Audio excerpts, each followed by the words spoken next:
Hi, I'm Graham. I'm in my Commodore Cave. Since I made my first Commodore Cave video a few months ago, I've had a few requests for more information about exactly what's going on here. So I'm going to take you for a walk through what I've actually done to make this efficient.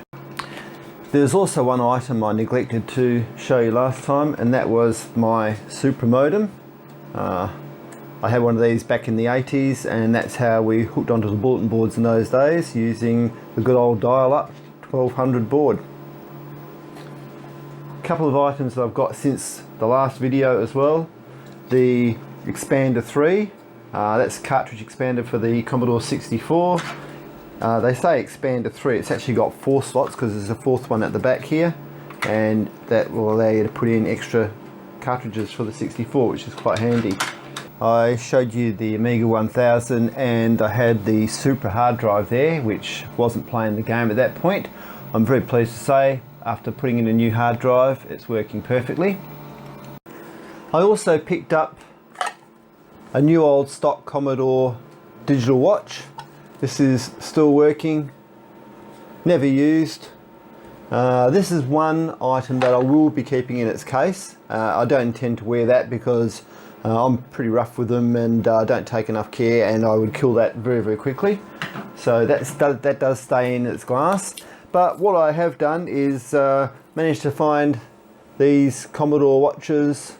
They're Asian cheap knockoffs on eBay for about $20 delivered. Actually keeps fine time and feels okay. It doesn't feel particularly cheap.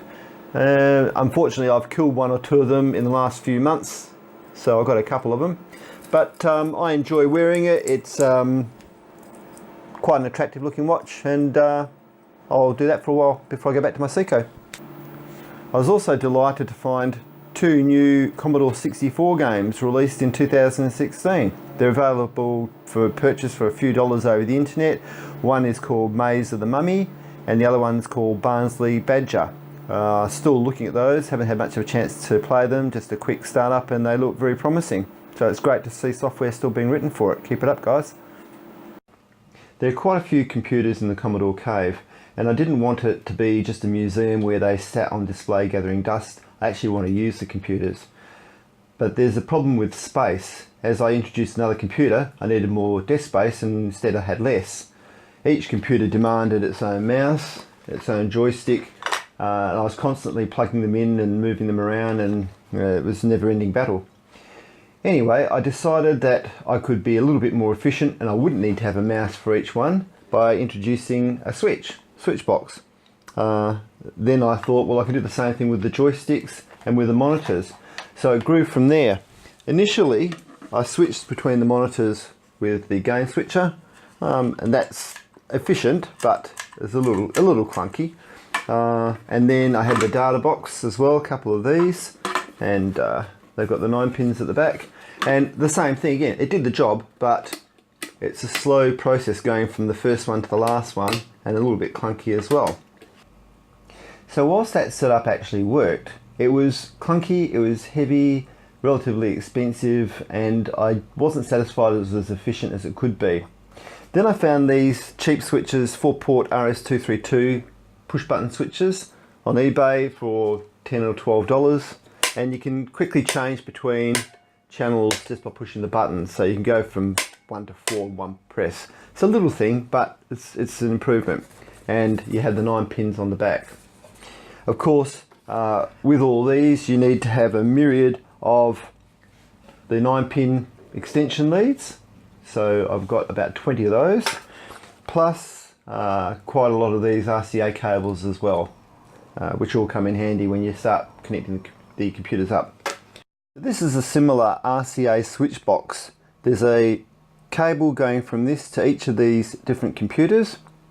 I can easily select the computer I want to display pushing the button, but when I do, it doesn't directly go to the display, it goes to this switch box, and this one I can either select it to put output to the 1084S monitor or to the LCD monitor, and I still have 2 spare ports in case of future expansion. And so that the switches don't move around and it stays stable, I use this putty stuff here, more commonly known as blue tack, and that keeps all the switch boxes nice and stable and stops them from moving around.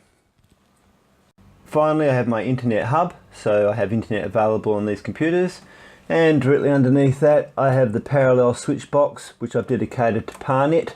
That's a way of having my Amiga 4000 communicate directly with the other computers, so I can copy data backwards and forwards. The whole lot gets covered by this handy little melamine shelf, which then gives me a platform for the monitors. And the end result is something like this.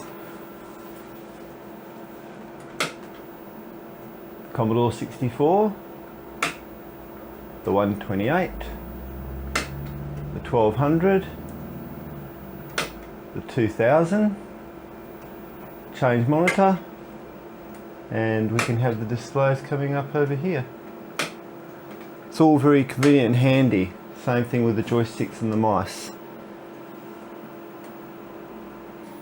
Well, that's my walk through the Commodore Cave. I hope I've answered a few questions. Hope possibly given you some inspiration for a few of the ideas here. And in any case, I enjoyed doing it. So, till next time, see ya. Are you keeping up with the Commodore? 'Cause the Commodore is keeping up with you.